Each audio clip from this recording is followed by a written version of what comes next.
The Knight Sir Lancelot, a contrasting poem to the Lady of Shalott, written in the same style, by the Redheaded poet.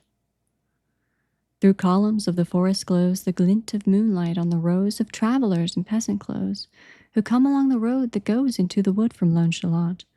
Their leader stops, and silent stares, clutching neath the cloak he wears a hidden hilt that boldly bears the crest of Camelot. Worried whispers softly spoken. Then the silence harshly broken when from the looming forest oaken thieves appeared, demanding token of the men of Camelot. Yet unmoved and harshly gazing, casting off his cloak and raising sword in hand and armor blazing, stood Sir Lancelot. The thieves, now trembling at the sight, and turning, fled in dawning light, but soldiers moved to halt their flight. The bandits fell without a fight and begged the Knight of Camelot. He did not need to give command, for he is praised throughout the land, and every villain fears his hand, the Knight Sir Lancelot. His name through the kingdom ringing, his name bards and players singing, noble deeds from courage springing, herald of peace and victory bringing, when he comes through Camelot.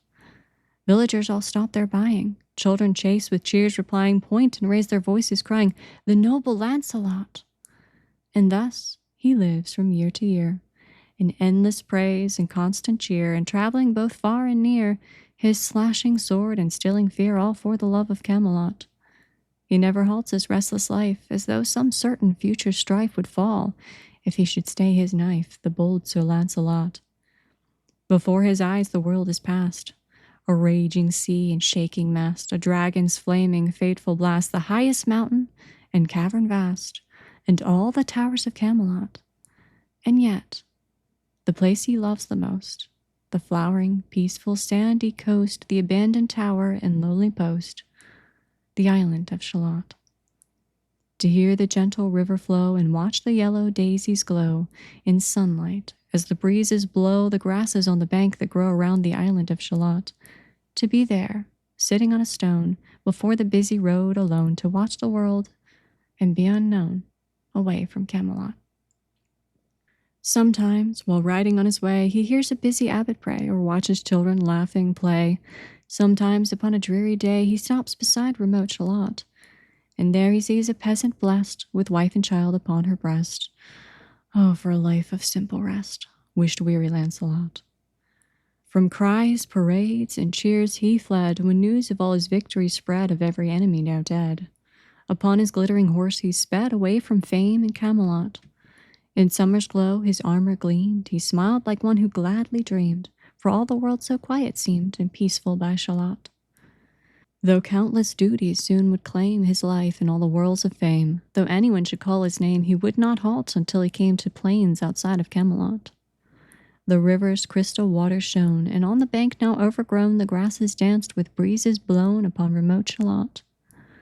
Casting off his helm, and turning to the river's waters churning, heart inside him warmly burning with wistful mind of yearning, beside the island of Shalott, and while distant bells were ringing, playful melodies were springing from his heart, he stood there singing, the Knight Sir Lancelot.